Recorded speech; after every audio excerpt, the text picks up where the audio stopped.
बिस्मिल्लाहिर्रहमानिर्रहीम। आज हम डिस्कस करेंगे स्कोप ऑफ एजुकेशन को ना। देखें, स्कोप को पहले आप समझ लें कि स्कोप से क्या मुराद है ना। जब आपको स्कोप की समझ आ जाएगी तो फिर आपको अंदाज़ा हो जाएगा कि एजुकेशन की कितनी इम्पोर्टेंस है। स्कोप ऐसे आप समझें कि जैसे देखो, आप लोग पढ़ रहे हो तो ये सोच के पढ़ रहे हो कि आपका फ्यूचर इसमें क्या है। जब आपको ये अंदाज़ा होता है कि फ्यूचर में आपको ये सब्जेक्ट सपोर्ट करेगा और आपकी लाइफ स्मूथ और अच्छी गुजरेगी और आप लाइफ में वेल सेटल हो जाएंगे, तो फिर आप इस सब्जेक्ट को चूज़ करोगे और पढ़ोगे। और अगर ज़्यादा लोगों की चॉइस में ये नज़र आ रहा है कि इस सब्जेक्ट के ज़रिए लोग लाइफ में सेटल हो जाते हैं, तो फिर इस सब्जेक्ट का मेरिट जो है वो बहुत हाई हो जाता है as compare to other subject. जबकि मेहनत तो हर सब्जेक्ट के अंदर होती है। इसी तरह वो सब्जेक्ट जहाँ पे आराम से एडमिशन होने लग जाते हैं, तो इसका मतलब ये है कि माशरे में उन सब्जेक्ट का ट्रेंड नहीं है। ट्रेंड नहीं है तो इसका मतलब ये है कि लोगों को अपना फ्यूचर नज़र नहीं आ रहा उस सब्जेक्ट के हवाले से। तो स्कोप की आप लोगों को अंडरस्टैंडिंग हो गई होगी। इसी तरह से जब हम बात करते हैं कि एजुकेशन होनी चाहिए, हर इंसान को एजुकेशन हासिल करनी चाहिए, इससे कतई नज़र आपका कौन सा सब्जेक्ट है, ओवरऑल आपको एक एजुकेटेड सोसाइटी चाहिए, तो उसका कोई ना कोई स्कोप होगा। तो तब ही लोग रागिब होंगे एजुकेशन को अडॉप्ट करने के हवाले से। तो अब हम देखेंगे कि आपके पास इतने सारे एरियाज़ हैं, इतनी सारी फील्ड्स हैं जिनके हवाले से हम समझ सकते हैं कि एजुकेशन का कहाँ कहाँ पे स्कोप है, लाइफ का कौन कौन सा हिस्सा है जहाँ पे हम इसके स्कोप की बात नहीं कर सकते। लाइफ का कोई भी एरिया ऐसा नहीं है जहाँ पे हम कहें कि एजुकेशन का स्कोप नहीं है। प्रीवियस लेक्चर में भी मैं ये बात शो कर चुका हूँ, बता चुका हूँ कि ओवरऑल एक इंसान की जो लाइफ है वो लम्हा ब लम्हा हर जगह पे उसे एजुकेशन की ज़रूरत पड़ती है, एक डायनामिक पर्सनैलिटी के हवाले से। पर हम यहाँ पे टू दी पॉइंट रहते हुए जो मैंने हेडिंग्स ली हैं उनके हिसाब से ही आप लोगों के साथ शेयर करता हूँ, क्योंकि बाकी तो सोशल साइंसेज में बातें जितनी मर्जी फैला लो वो फैल सकती हैं। एक एक हेडिंग पे एक एक लेक्चर हो सकता है, लेकिन हम कोशिश करेंगे कि हम थोड़ी थोड़ी बातें करके आपको इसकी अंडरस्टैंडिंग देते जाएं। तो सबसे पहले हम देखते हैं कि एजुकेशनल फ़िलॉसफ़ी एक सब्जेक्ट है। आप लोग साइंसेस के हैं तो आपको हो सकता है कि इससे ज़्यादा पहले अवेयरनेस ना हो, पर फ़िलॉसफ़ी एक सब्जेक्ट है जो सबने सुना हुआ है। तो एजुकेशनल फ़िलॉसफ़ी उसकी एक टाइप है। ये हमें बताती है कि आपका सिस्टम ऑफ एजुकेशन कैसा होगा, ठीक है ना। एक्चुअली जो एजुकेशन है वो माशरा किसी ना किसी एक फ़िलासफ़ी की बेस के ऊपर बच्चों को देता है। बहुत सारी फ़िलासफ़ीज़ जो हैं वो अब तक आ चुकी हैं, जैसे आइडियलिज़म है, रियलिज़म है, प्रैग्मेटिज़म है, एग्जिस्टेंशियलिज़म है। ये 3-4 बड़ी मशहूर फ़िलासफ़ीज़ हैं जो फ़िलासफ़ी में इंट्रोड्यूस हुई। उनकी बेस के ऊपर फिर एजुकेशनल फ़िलासफ़ीज़ हैं, पीरियलिज़म है आपके पास, एसेंशियलिज़म, एग्जिस्टेंशियलिज़म, इस तरह से जो है आपके पास जो है एजुकेशनल फ़िलासफ़ीज़ बनाई गई फ़िलासफ़ीज़ की बेस के ऊपर। तो एजुकेशन किसी ना किसी एक फ़िलासफ़ी को फॉलो करेगी। जैसे हमारा मुल्क पाकिस्तान है तो यहाँ का जो हमारा करिकुलम बना हुआ है, तो इस करिकुलम की बेस किसी एक फ़िलासफ़ी के ऊपर होगी। मेन हो सकता है एक से ज़्यादा फ़िलासफ़ीज़ को भी मर्ज करके जो है हमारा करिकुलम बनाया गया होगा। तो ये जहन में रखिएगा कि जो भी आप सब्जेक्ट पढ़ रहे हैं, जो भी आप लर्निंग ले रहे हैं, उसका जो भी निसाब होगा वो करिकुलम से बना होगा, और जो करिकुलम है वो किसी फ़िलासफ़ी की बेस के ऊपर तैयार किया गया होगा। तो जब फ़िलासफ़ी की समझ आएगी तो तभी हमें अपने ऑब्जेक्टिव की या गोल की समझ आएगी कि हम ये सब्जेक्ट क्यों पढ़ रहे हैं।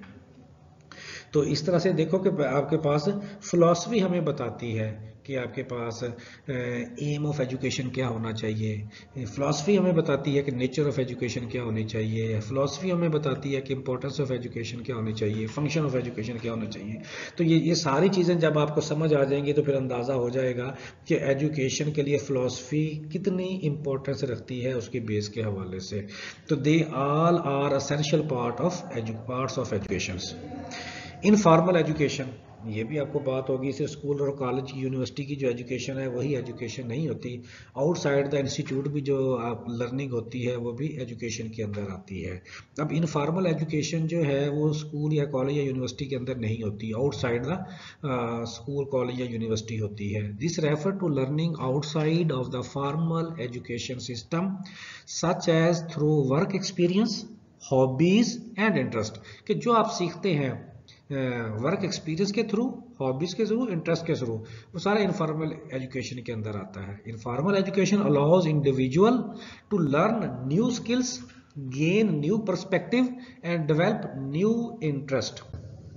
फॉर्मल एजुकेशन आपको पता है कि जिस सिस्टम के थ्रू आप पढ़ते पढ़ते अब यहाँ तक हायर क्लासेस तक पहुँचे हुए हो, वो जो आपका स्कूल है, वो आपका कॉलेज है, ये सारी सारी जो एजुकेशन है वो आपकी फॉर्मल एजुकेशन कहलाती है। प्राइमरी है, सेकेंडरी है, टेरिशरी एजुकेशन। जो टेरिशरी एजुकेशन है ये सब हो सकता है किसी के लिए ये नया वर्ड हो, जो पोस्ट सेकेंडरी क्लासेस होती हैं, जैसे आप लोग हैं, तो ये आपके पास टर्शियरी एजुकेशन के अंदर आ जाता है। This refers to the traditional schooling system starting from primary school up to tertiary. Tertiary education mean post secondary, मैंने ब्रैकेट में बता भी दिया है, which includes vocational education and training college and universities. Formal education aims to provide learners with the skill and knowledge needs to pursue a career and to be an informed and citizen. तो साहब सारे education का मकसद ही यही है कि आप एक एक्टिव सिटीजन यानी मकसद शहरी बन सके माशरे का, अपना कैरियर स्टार्ट कर सकें और माशरे में कुछ ऐसा सीख के अपनी तरफ से माशरे को सर्व कर सकें जिससे माशरे को फ़ायदा हो। Cross disciplinary education. Class disciplinary education क्या होती है कि जिसमें हम डिफरेंट एकेडमिक डिसिप्लिन को इंटीग्रेट कर लेते हैं इकट्ठा करके, और फिर उसकी एजुकेशन जब हम देते हैं, जैसे आप देखें ना शुरू में जब आप पढ़ते हैं तो सारे सब्जेक्ट मिक्स होते हैं, फिर सब्जेक्ट्स मिक्स जो है वो फिर उसमें से हम फिर चूज ही होते जाते हैं, होते होते होते जब आप मास्टर्स लेवल पे आते हैं तो फिर आप एक सब्जेक्ट के ऊपर आ जाते हैं। तो उससे पहले आपके मल्टी सब्जेक्ट्स जो है उसको इकट्ठे पढ़ रहे होते हैं। जैसे आपके भी जो सब्जेक्ट्स हैं फिर इसमें फिर आगे फिर जैसे केमिस्ट्री में ऑर्गेनिक, इनऑर्गेनिक, आपके पास एनालिटिकल, इसी तरह फिजिक्स है, मैं कंप्यूटर है, डाटा साइंस, आर्टिफिशियल इंटेलिजेंस। बाज़ का आपके पास ये देखें कि बायो केमिस्ट्री होती है, फिजिकल केमिस्ट्री होती है, दूसरे डिसिप्लिन का भी को भी मर्ज किया जा सकता है। तो ये आपके पास इस तरह की भी एजुकेशन के हवाले से जो है इसका बहुत ज़्यादा स्कोप है। This refers to the integration of different academic discipline in education. Cross disciplinary education encourage learner to think critically and creativity, apply different perspective to the problems and develop a holistic understanding of a subject. Holistic का मतलब क्या होता है? मुकम्मल understanding. किसी भी subject की मुकम्मल अंडरस्टैंडिंग लेनी हो तो फिर देखा जाता है उससे रिलेटेड भी जो जो सब्जेक्ट्स होते हैं उनको भी समझने की ज़रूरत होती है। लॉन्ग लाइफ लर्निंग है या लाइफ लॉन्ग लर्निंग है, जिस तरह से मर्जी आप इसे पढ़ सकते हैं ना। तो आपके पास ये एक डायनामिक प्रोसेस है एजुकेशन। आप इसकी इसलिए बड़ी ज़्यादा अहमियत है कि एक इंसान ने सारी ज़िंदगी सीखना होता है। जब एक इंसान ने सारी ज़िंदगी सीखना होता है, चाहे वो आपके पास फॉर्मल एजुकेशन हो या आपके पास इनफॉर्मल एजुकेशन हो या वो आपके पास नॉन फॉर्मल एजुकेशन ही क्यों ना हो, तो ये सारे तरीकों से जब आप सीखेंगे तो आपके पास आपकी सारी उम्र लर्निंग रहेगी। तो इस तरह से एजुकेशन इसलिए भी बड़ी अहमियत रखती है कि इसका लाइफ लॉन्ग लर्निंग स्कोप है। टेक्नोलॉजिकल एजुकेशन, तो साफ ज़ाहिर है कि एजुकेशन ही के ज़रिए दुनिया में जिद्दत आती है, दुनिया में जो है तरक्की आती है, दुनिया जो जो ज़हन में सोचती है उसको प्रैक्टिकली चीज़ें बना सकती है। आज का दौर आपके सामने है, टेक्नोलॉजी की चीज़, हर चीज़ टेक्नोलॉजी पे चली गई है। जापान आपको पता है रोबोटिक टेक्नोलॉजी के ऊपर जा रहा है, वो दुनिया से भी आगे सोच रहा है कि कल को वो कहता है कि इंसानों की जगह पे यही रोबोट वो सारा काम करेंगे। तो ये सारी चीज़ें किसके थ्रू आ रही हैं? आपके पास एजुकेशन के थ्रू आ रही। तो इससे भी आप देख सकते हैं कि एजुकेशन का कितना स्कोप है। This refers to the use of technology in education such as e learning. जैसे कोविड आया तो ई लर्निंग का ट्रेंड आ गया, online courses and educational softwares. Technological education aims to enhance the learning experience and make education more accessible and inclusive. Inclusive का मतलब मर्ज कर देना। जैसे मिसाल के तौर पर टेक्नोलॉजी आती है तो आप जो है ब्लेंडर लर्निंग पे चले जाते हैं, कुछ लेक्चर आप फेस टू फेस दे सकते हैं, कुछ ऑनलाइन ले सकते हैं। जैसे आप लोगों को मेरा लेक्चर मिल गया है तो कंटेंट जैसे मुझे मिल जाए और मैं उसके ऊपर लेक्चर बना के शेयर कर दूं, आप सोशल मीडिया के ज़रिए, टेक्नोलॉजी के ज़रिए आप तक वो लेक्चर आसानी के साथ अप्रोच हो जाएगा, जो वैसे पॉसिबल नहीं होता। एजुकेशनल साइकोलॉजी, हाँ ये फील्ड भी बहुत इंपॉर्टेंट फील्ड है। जैसे मैं बात कर चुका हूँ कि एजुकेशन का मतलब ये है कि जब हमने टीचिंग करनी है तो बच्चे को समझना है ना, और बच्चे को समझेंगे तो एजुकेशन दे पाएंगे। ये टीचिंग के साथ ये बड़ा ज़रूरी है। तो एजुकेशनल साइकोलॉजी हमें बताती है बच्चे की डेवलपमेंट के हवाले से कि बच्चे की pre birth, after birth, infancy, childhood, आपके पास एडोलेसेंट, फिर आपके पास है आपके पास अडल्टहुड आ गया, फिर आपके पास है लेट एज आ गया, फिर है बुढ़ापा। ये सारी स्टेजेस जो हैं, किस किस स्टेज में इंसान की क्या क्या फिजिकल डेवलपमेंट होती है, क्या क्या कॉग्निटिव डेवलपमेंट होती है, क्या क्या सोशो इमोशनल डेवलपमेंट होती है, ये सारा का सारा इल्म हमें एजुकेशनल साइकोलॉजी के ज़रिए मिलता है। तो इस तरह से फिर एजुकेशनल साइकोलॉजी का भी बहुत ज़्यादा स्कोप आपको नज़र आएगा। उसमें देखेंगे the main M of education is the development of child. Psychology helps to understand the child better and development of the child with respect to physical, mental, emotional, social adjustment. Individual differences, personality, thinking, reasoning, problem solving, ये सारी terms आपने सुनी हुई हैं। जैसे individual differences में हम सब एक दूसरे से मुख्तलिफ हैं, ठीक है ना। चाहे वो जेनेटिक वाइज है, अपने पेरेंट्स से हम वो खसूसियत लेकर आते हैं, और माहौल के हिसाब से भी हम एक दूसरे से मुख्तलिफ होते हैं। चाहे अगर पेरेंट्स से जैसे सारे वालदैन के बच्चे होते हैं, लेकिन माहौल की वजह से सबकी आदत और ख़ासियतें भी थोड़ी थोड़ी फ़र्क होती हैं। इस तरह पर्सनैलिटी सबकी मुख्तलिफ होती है। Thinking process, reasoning, problem solving, ये सारी चीज़ें फिर आपको एजुकेशनल साइकोलॉजी के ज़रिए पता चलती हैं। एजुकेशनल सोशियोलॉजी, ये माशरत जो है, लोगों के साथ एक इंडिविजुअल ने, इंसान ने कैसे ज़िंदगी गुजारनी है, वो उसका हमें पता है एजुकेशनल सोशियोलॉजी के ज़रिए चलता है। उसी से जब जितने बेहतर तरीके से एक इंडिविजुअल को ट्रेन किया जाएगा, वो उतना अच्छा अपना माशरे के अंदर किरदार अदा कर सकेगा। Child lives in a society, so it's important for him to know about the society. क्योंकि माशरे में ज़िंदगी गुजारनी है तो फिर माशरे को समझना या जानना भी ज़रूरी है। तो अच्छी एजुकेशन का मतलब ये है कि जो आपका स्कूल है, ठीक है ना, वो बच्चे और माशरे के दरमियान एक पुल का काम करता है। अगर तो स्कूल, आपकी स्कूलिंग कह लें जिसमें सारे इदारे आ जाते हैं, वो अगर ब्रिज का काम कर रही है बच्चे और कम्युनिटी और माशरे के दरमियान, तो फिर तो बच्चा माशरे के हिसाब से तैयार हो रहा है। अगर बैरियर का किरदार अदा कर रही है, तो फिर बच्चे को जितना मर्जी अच्छा तैयार करें, वो सोसाइटी के लिए फ़ायदेमंद नहीं हो सकता। The nature of society, type of society, culture and society. तो देखो जिस तरह की सोसाइटी है, अब हम बच्चे की ट्रेनिंग यूरोपियन कल्चर पे ट्रेन करके भेज दें तो उसने उस माशरे को कहाँ कबूल करना है, ना ही उस माशरे ने उस बच्चे को कबूल करना है। हिस्ट्री ऑफ एजुकेशन, तो जितना भी आज तक का दौर गुजरा है उसके बारे में भी जानना जो है वो तब भी होगा जब मुसलसल एजुकेशन के प्रोसेस में से गुजरते रहेंगे, बुक्स लिखी जाएंगी, तारीख नोट होती रहेगी, उसके बारे में एक्सपर्ट्स लोग आते रहेंगे, वो रिसर्च करते रहेंगे, और टू दी पॉइंट और फैक्चुअल डाटा जो है वो हमारे पास पहुंचेगा। आप देखेंगे बहुत सारा ऐसा डाटा भी हम तक पहुंच जाता है जो फैक्चुअल नहीं होता, जो फेलियस डाटा होता है, जिससे फिर तारीख गुडमुड हो जाती है। It is also important to know background, origin, development, growth and aspects of the subject. And also education system method of teaching during ancient period, medieval period, British period and modern period है। और इसी तरह education के जरिए भी हमें पता चलता है मेथड ऑफ टीचिंग से कि किस किस पीरियड की बात हो रही है, किस किस पीरियड में कौन कौन से लोग आए जिन्होंने एजुकेशन में अपना कंट्रीब्यूशन किया, या हिस्टोरियन और कौन कौन से लोग हैं जिनके बारे में जानना ज़रूरी होता है। उनको जान के फिर हम अपना करंट जो दौर होता है उसको मज़ीद बेहतर कर सकते हैं, चाहे वो कबल मसीह का पीरियड हो, आपके पास इस्लामिक हो, ब्रिटिश हो, मॉडर्न पीरियड हो। उसके बाद इकोनॉमिक ऑफ एजुकेशन, हाँ जी, इकोनॉमिक ऑफ एजुकेशन, देखो ना, पैसे के बगैर तो कुछ नहीं है ना दुनिया। आपके पास लेन देन, उठना, खाना पीना, ये सारा तब भी होगा जब बिजनेस होगा। बिजनेस कब होगा, जब इकोनॉमिक्स होगी। तो इकोनॉमिक्स जब वक्त के साथ के तकाज़ों को पूरा कर रही होगी, तो तब ही वो माशरा ज़्यादा बेहतर तरीके से दुनिया में सर्वाइव कर पाएगा। तो इसलिए इकोनॉमिक ऑफ एजुकेशन का भी बहुत ज़्यादा स्कोप है। एजुकेशन में, इकोनॉमिक्स ऑफ एजुकेशन में इसकी बहुत ज़्यादा वर्थ है। For the growth of business and market, the world class economical education is important. ठीक है ना, जितनी वर्ल्ड क्लास इकोनॉमिकल एजुकेशन देंगे आपका बिजनेस उतना अच्छा ग्रो करेगा।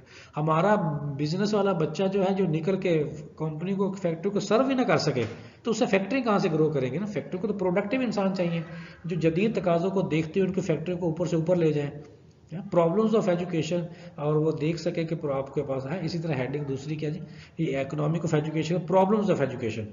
This scope include problems of teaching, management of education and also suggestion the remedies for it. इसके जरिए पता चलता है ना कि एजुकेशन के प्रॉब्लम्स क्या है। जैसे मैंने आपको कहा कि जब तक हम बच्चे को ही नहीं समझेंगे जिसको पढ़ाना है, तो सारी एजुकेशन का फ़ायदा क्या होगा। और जब हम किसी को समझ लेंगे तो फिर उससे दूरी नहीं होती, उसके दरमियान स्पेस नहीं होती, मानूसियत होती है, अपनाइयत होती है, फिर बात समझ भी आती, समझाई भी जा सकती है। तो प्रॉब्लम्स ऑफ एजुकेशन को भी जानने के लिए भी एजुकेशन जो है वो ज़रूरी है कि टीचिंग कैसी होनी चाहिए। प्रॉब्लम्स जो है उसके लिए एक्शन रिसर्च की आजकल टर्म आई हुई है ना, कि पहले था टीचिंग, वैसे इंस्टीट्यूट है ना, जैसे आप जैसे आप यूनिवर्सिटीज़ में पढ़ते हैं तो वहाँ पे आपके बहुत सारे इश्यूज होंगे, और सम टाइम क्या होता है जब इश्यूज होते हैं तो उनके सॉल्यूशंस ढूंढे जाते हैं। तो दुनिया में अब ऐसा नहीं होता। एजुकेशन में सॉल्यूशंस अगर ढूंढे जाएं इश्यूज के, तो वो ज़्यादा प्रोडक्टिव नहीं होते। उनका शॉर्ट टाइम तो फ़ायदा हो सकता है, लॉन्ग रन फ़ायदा नहीं हो सकता। लॉन्ग रन फ़ायदा क्या है कि इश्यूज की रीज़न ढूंढी जाए, फिर रीजंस की बेस के ऊपर सोल्यूशन ढूंढा जाए, तो तब उसका फ़ायदा होता है, तब वो लॉन्ग लास्टिंग भी होता है और उसके फ्यूचर में फ़ायदे भी हो सकते हैं। तो ये थोड़ा सा मुश्किल काम होता है, इसी को एक्शन रिसर्च का नाम देते हैं। फिर मेथड ऑफ टीचिंग, हाँ मेथड ऑफ टीचिंग देखें, जैसे वक्त के तकाजे बढ़ते जा रहे हैं, मेथड ऑफ टीचिंग को वक्त के तकाज़ों के साथ साथ अपडेट करना, अपग्रेड करना। और बच्चे को जब समझ आएगी तो फिर अंदाज़ा होना कि किस बच्चे को किस तरह से टीच किया जाए तो उसकी लर्निंग ज़्यादा बेहतर हो सकती है, उसकी अंडरस्टैंडिंग बेहतर हो सकती है। ये सारा एजुकेशन के थ्रू ही इम्प्रूव होना है। तो आपको पता बेशुमार मेथड्स ऑफ टीचिंग हैं जिनको अडॉप्ट किया जा सकता है। कुछ टीचर सेंटर्ड है, कुछ स्टूडेंट सेंटर्ड है, कुछ बैलेंस है जिसमें टीचर और स्टूडेंट दोनों बैन आ रहे होते हैं। In ancient time the peoples were passive, शुरू में जैसे वो बताया हुआ है कि हमारे आबाओ अजदाद के टाइम में बच्चा जो है पीपल्स स्टूडेंट है, छोटे बच्चे को पीपल्स कहते हैं, बड़े को स्टूडेंट। तो वो पैसिव लिसनर था और टीचर एक्टिव पार्टिसिपेंट था। बट नाउ क्या है, बच्चा एक्टिव, ये फिलॉसफी के बेस पे। पहले जो फिलॉसफी थी वो टीचर को एक्टिव शो करती थी और बच्चे को पैसिव शो करती थी, उसी के बेस पे करिकुलम बनता था, उसी के बेस पे मेथड ऑफ टीचिंग। अब जो लेटेस्ट फिलॉसफी है वो स्टूडेंट सेंटर्ड है या लर्नर सेंटर्ड है, तो उसमें फिर टीचर पैसिव हो जाता है, फैसिलिटेटर का काम करता है, और बच्चा जो है वो एक्टिव रोल अदा करता है। So the skills and proficiency of different teaching method needs to be develop. और इस तरह से चाहे वो स्टूडेंट सेंटर्ड हो या टीचर सेंटर्ड हो, तो different method needs to develop आपके पास जो है वक्त के साथ साथ फिर आते गए, ऐड होते गए। अब जैसे है ऑनलाइन लर्निंग है, ई लर्निंग है, ब्लेंडेड लर्निंग है, फेस टू फेस लर्निंग है, विद आउट टेक्नोलॉजिकल लर्निंग है, with the support of technological learning है, विद एवी एड्स लर्निंग है। तो जैसे जैसे आप जो है चीज़ों को अडॉप्ट करेंगे, यूज़ करेंगे, वैसे वैसे मेथड ऑफ टीचिंग में जिद्दत आती जाएगी। Educational administration and supervision. अब ये देखें कि आप कोई भी अदारा है, कोई भी इंस्टीट्यूशन है, जब तक उसके ऊपर कोई प्रोफेशनल पर्सन आके नहीं बैठेगा, उसको सुपरवाइज नहीं करेगा, वो अदारा स्मूथली एडमिनिस्ट्रेट नहीं हो सकता, सही तरीके से चल नहीं सकता। अब वो जो एडमिनिस्ट्रेशन होती है उसके बहुत सारे तरीक़ेकार होते हैं। कई लोगों का अंदाज डेमोक्रेटिक होता है, कई लोगों का अथॉरिटेटिव होता है, कई लोगों का लेयर स्टाइल होता है कि ऐसे ही सादा सादा मज़ाहिया मजाक, हल्के फुल्के मजाक वाले अंदाज में सिस्टम को लेके चलना होता है। तो मुख्तलिफ अंदाज होते हैं। अगर एक प्रोफेशनल पर्सन होगा जिसने बाकायदा एडमिनिस्ट्रेशन और सुपरविजन सीखी हुई होगी, तो उसको पता होगा कि किस तरह के माहौल में कौन सा तरीकाकार मैंने अडॉप्ट करना है सुपरविजन का या एडमिनिस्ट्रेशन के हवाले से, ताकि मैं ज़्यादा बेहतर तरीके से अपने गोल को अचीव कर सकूँ, आउटपुट ले सकूँ उस इंस्टीट्यूशन से। तो वो एजुकेशन के ज़रिए ही पॉसिबल है। The educational institutions and the system has to be supervised and administrated smoothly so that the process of education goes well. तो तब जो है आपके जितनी एडमिनिस्ट्रेशन अच्छी होगी, अगर स्कूल की बात करते हैं, कॉलेज या यूनिवर्सिटी की, तो उतनी एजुकेशन ज़्यादा बेहतर तरीके। अब आप देख लें कि अगर आपकी यूनिवर्सिटी में सब कुछ हो रहा हो और एजुकेशन ना हो रही हो, तो इसका मतलब अच्छी एडमिनिस्ट्रेशन नहीं है। और अगर एजुकेशन बहुत अच्छी हो रही हो और बाकी मामला बैन हो रहे हो, तो इसका मतलब एडमिनिस्ट्रेशन बहुत अच्छी है, क्योंकि जो मेन प्रायोरिटी है, मेन ऑब्जेक्टिव है, वो तो हो रहा है। बाकी हर चीज़ में इंप्रूवमेंट, बाकी भी बेहतर होना चाहिए, वो जितना बेहतर कर लेंगे तो बहुत बेहतर है। लेकिन बाकियों में कमी बेशी रह भी जाए तो खैर है, लेकिन बाकी बहुत बेहतर हो रहे हो और एजुकेशन बेहतर ना हो रही हो, तो इसका मतलब फिर वो इंस्टीट्यूट एजुकेशन के हवाले से बेहतर नहीं है। इंडिपेंडेंस होनी चाहिए, पर्सनल मैनेजमेंट होनी चाहिए।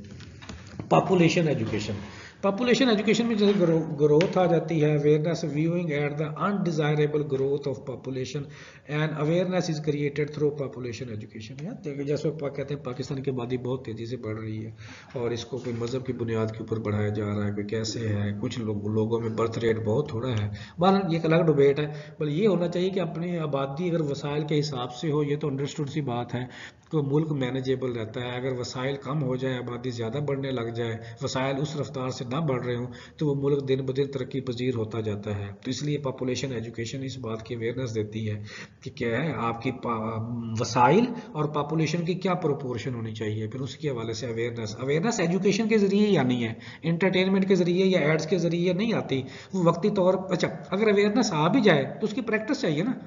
तो अगर हमें बहुत सारी बातों का पता है, जैसे हमें पता है कि हमें जो है खाना खाने से पहले हाथ साबुन से वॉश करने चाहिए, लेकिन हम में से मेजॉरिटी लोग जो हैं वो वैसे ही बगैर साबुन से हाथ धोए जो है वो खाना खाने लग जाते हैं। इसका मतलब हमें अवेयरनेस तो है कि साबुन से हाथ धोने चाहिए, जर्म्स होते हैं, लेकिन प्रैक्टिस में हम ये ज़्यादा देखने में ये चीज़ें नहीं मिलती। बहुत कम लोग होते हैं जो इस प्रैक्टिस को करते हैं। इसी तरह हमें ये पता चल भी जाए कि ज़्यादा आबादी जो है वो मसाइल पैदा करती है, लेकिन जब हमारी शादियाँ होनी है तो हमारे बच्चे ज़्यादा ही होने हैं, क्योंकि प्रैक्टिस जो है वो ज़्यादा बच्चों की है तो फिर ज़्यादा बच्चे ही होंगे। तो अवेयरनेस होने के बावजूद हम कहेंगे हमारी तो खैर है, बाकी सोसाइटी में ये चीज़ें नहीं होनी चाहिए, तो फिर फ़ायदा नहीं होता। पॉपुलेशन ऑफ एजुकेशन का मतलब ही है कि जो अवेयरनेस हो फिर उसकी प्रैक्टिस भी हो। इन्वायरमेंटल एजुकेशन, इन्वायरमेंट के बारे में है एजुकेट करना माशरे को, लोगों को, इंडिविजुअल्स को। अगर आपका इन्वायरमेंट हेल्दी है हर हवाले से, चाहे वो नॉइस हो, पोल्यूशन हो, ठीक है ना, आपके एटीट्यूड हो, उसमें जितनी भी चीज़ें हैं अगर वो पॉजिटिविटी है तो इसका मतलब इन्वायरमेंट ऑफ एजुकेशन हो रही है और उसकी अवेयरनेस है लोगों को, उसकी प्रैक्टिस भी है।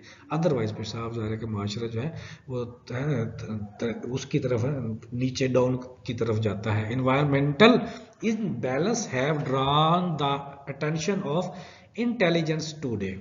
So looking at the environmental problem, study of environment education has great importance.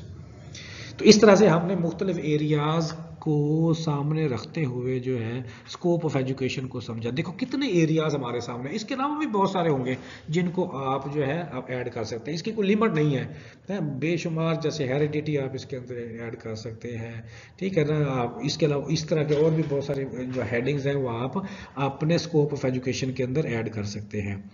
तो इन वास्ट इसका स्कोप है।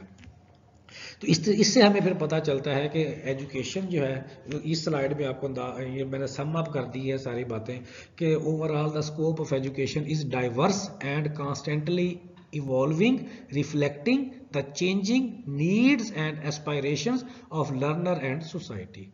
तो इस तरह से जो है ओवरऑल ही एक एजुकेशन का स्कोप बता दिया कि जिसमें हम ओवरऑल एक माशरे को या सोसाइटी को ज़्यादा बेहतर से बेहतर और अच्छा बनाना है, तो फिर ये सारी चीज़ें जो हैं उसमें ग्रूमिंग की, ग्रोथ की ज़रूरत है। Education plays a critical role in personal and professional development, economic growth, social coherence and cultural preservation and is an essential factor in shaping the future of individuals and community। तो ये सारी बातें sum up कर दी हैं कि overall जितने भी हमने हेडिंग्स पढ़ी हैं उन सब में ग्रोथ के लिए एजुकेशन बहुत इंपॉर्टेंट रोल अदा करती है। और उसके साथ साथ अगर हम अपने माशरे को, हम अपने इंडिविजुअल्स को फ्यूचर में बहुत अच्छा बनाना चाहते हैं तो उसके लिए भी एजुकेशन का बहुत ही इम्पोर्टेंट रोल है। उम्मीद है कि आप लोगों को स्कोप ऑफ एजुकेशन की काफ़ी हद तक समझ आ गई होगी। इसके साथ ही आप लोगों से मैं इजाज़त चाहूँगा। अल्लाह हाफिज़।